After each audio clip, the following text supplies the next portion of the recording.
Hello everyone, CGPSC मुख्य परीक्षा के लिए पेपर 7 पार्ट 1 डिस्कशन का ये हमारा 20वां वीडियो है। इस वीडियो में हम छत्तीसगढ़ में टोनही प्रताड़ना निवारण अधिनियम 2005 की चर्चा करने वाले हैं।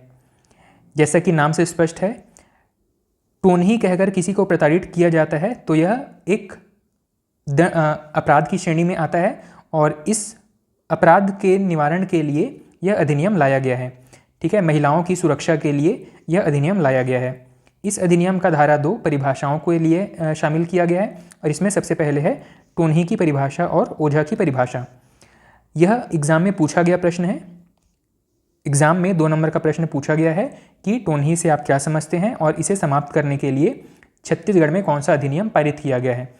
ठीक, तो छत्तीसगढ़ में इस अधिनियम के अंतर्गत टोनही का क्या मतलब समझा जाएगा।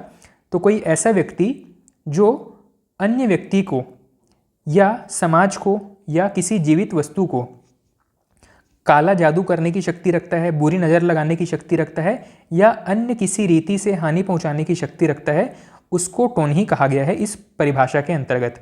ठीक, कोई ऐसा व्यक्ति जो अन्य व्यक्ति को, समाज को, किसी जीवित व्यक्ति को काला जादू करने, बुरी नज़र लगाने या अन्य किसी रीति से हानि पहुंचाने की शक्ति रखता है, उसको यहाँ पे टोनही कहा गया है और यही चीज़ परिभाषा के रूप में पूछा गया है एग्जाम में। अगला है ओझा की परिभाषा। ओझा के अंतर्गत कोई ऐसा व्यक्ति जो झाड़ फूक कर सकता है, टोटका कर सकता है, तंत्र मंत्र द्वारा किसी व्यक्ति को या किसी बीमारी को नियंत्रित कर सकता है, ठीक कर सकता है। ठीक है, तंत्र मंत्र या साधन द्वारा किसी व्यक्ति, पशु या किसी जीवित व्यक्ति को ठीक कर सकता है या शक्तिहीन कर सकता है, ऐसे व्यक्ति को ओझा कहा गया है। ठीक, परिभाषा में ये दोनों परिभाषाएं याद रखेंगे और इसमें से यह परिभाषा पूछा जा चुका है। नेक्स्ट है, इस अधिनियम के अंतर्गत और कौन कौन से महत्वपूर्ण प्रावधान हैं।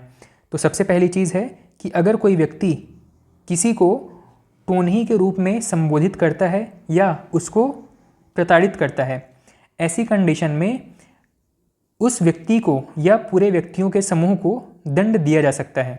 ठीक है, किसी भी महिला के साथ टोनही उत्पीड़न करने पर उस व्यक्ति या व्यक्ति के समूहों पर दंड का प्रावधान किया गया है और इसके लिए धारा 4 में बताया गया है कि अगर किसी महिला को टोनही के रूप में पहचाना जाता है तो ऐसा कृत्य करने वाले व्यक्ति को 3 वर्ष का कारावास और आर्थिक जुर्माना भी उसके ऊपर आर्थिक जुर्माना लगाया जा सकता है। धारा नंबर 5 में बताया गया है कि टोनही के रूप में उसकी पहचान किया गया और प्रताड़ित किया गया या उसको नुकसान पहुंचाया जाता है, महिला को अगर नुकसान पहुंचाया जाता है, ऐसी कंडीशन में 5 वर्ष का कारावास और जुर्माना भी लगाया जा सकता है। धारा 6 में बताया गया है कि ओझा के रूप में झाड़ फूक करके किसी बीमारी को ठीक करने का अगर दावा किया जाता है, ऐसे व्यक्ति को 5 वर्ष का कारावास और जुर्माना लगाया जा सकता है। मतलब कोई व्यक्ति जो खुद को ओझा के रूप में क्लेम करता है या क्लेम करता है कि वह किसी टोनही द्वारा प्रभावित किसी व्यक्ति को झाड़ फूक करके ठीक कर सकता है या तंत्र मंत्र करके ठीक कर सकता है, ऐसा क्लेम करने वाले ओझा को या उस व्यक्ति को जो स्वयं को ओझा के रूप में क्लेम करता है, उसे दंड के रूप में 5 वर्ष का कारावास या जुर्माना लगाया जा सकता है। अगला है धारा नंबर 7। धारा 7 में बताया गया है कि अगर कोई व्यक्ति यह क्लेम करता है कि वह काला जादू कर सकता है, ऐसी कंडीशन में उस व्यक्ति को 1 वर्ष का कारावास और जुर्माना, दोनों में से कोई एक या दोनों लगाया जा सकता है।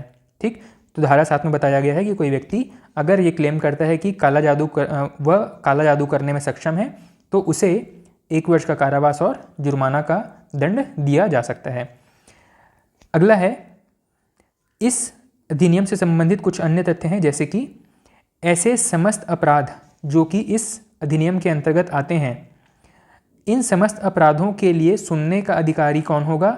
प्रथम श्रेणी का न्यायिक अधिकारी, प्रथम श्रेणी का न्यायिक दंडाधिकारी जो होगा वो ऐसे मामलों की सुनवाई करेगा। दूसरी चीज़ है कि ये सभी मामले संज्ञेय हैं और गैर जमानती हैं।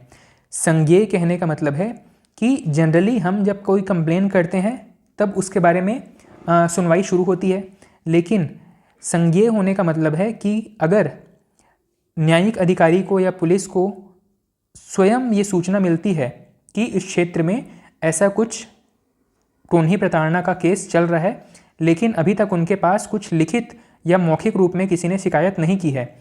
शिकायत न मिलने के बावजूद भी वो जो अधिकारी हैं वो अपने संज्ञान में ले सकते हैं। ठीक है, उस मामले को स्वयं जा करके अपने संज्ञान में ले सकते हैं, और इस मामले में कोई भी अगर व्यक्ति गिरफ्तार किया जाता है तो उसको जमानत नहीं मिलेगा, मतलब ऐसे जो अपराध हैं वो गैर जमानती किस्म के होंगे। अगला है जो जुर्माने की राशि है वो पीड़ित को मुआवजे के रूप में दिया जाएगा। धारा नंबर 4, 5, 6 और 7 में हमने जो कारावास का और साथ में जो जुर्माने का राशि का जो जिक्र किया है, इसमें कारावास तो उस अपराधी व्यक्ति को भुगतना पड़ेगा, लेकिन जो जुर्माने का राशि इकट्ठा किया जाएगा वह राशि उस पीड़ित व्यक्ति को, उस पीड़ित महिला को मुआवजे के रूप में दिया जाएगा। ठीक, इस प्रकार से इस अधिनियम में जो महत्वपूर्ण चीज़ें थी वो हम कंप्लीट कर चुके हैं। छत्तीसगढ़ टोनही प्रताड़ना अधिनियम से अभी तक एक क्वेश्चन पूछा गया है, वो था टोनही की परिभाषा के बारे में। ठीक, अब ओझा की परिभाषा पूछ सकता है, दंड के बारे में पूछ सकता है, या दंड देने वाला अधिकारी कौन होगा ये पूछ सकते हैं, और साथ ही ये जो अपराध हैं वो किस प्रकार के अपराध हैं, उनमें जमानत मिल सकता है कि नहीं मिल सकता है, ये सारी चीज़ें भी पूछी जा सकती हैं। ठीक, इस प्रकार हमारा यह अधिनियम भी कंप्लीट होता है। इस वीडियो में इतना ही। Thank you.